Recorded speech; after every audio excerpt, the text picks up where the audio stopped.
В ремонт поступила КПП 16С2333 ТД жалобами на свист гул при определенном положении половинок.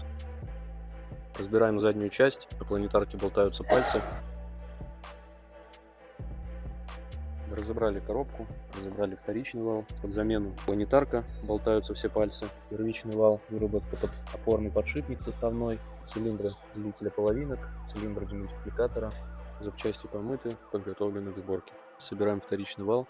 Новые запчасти, которые будем устанавливать.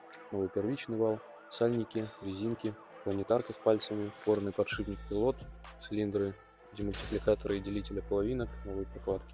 Дособрали вторичный вал, установили валовый средний корпус, заменили упорный подшипник пилот, поставили новый первичный вал, подготавливаем колокол, установили новый цилиндр делителя половинок, собрали планетарку, установили в коробку, забили новые пальцы,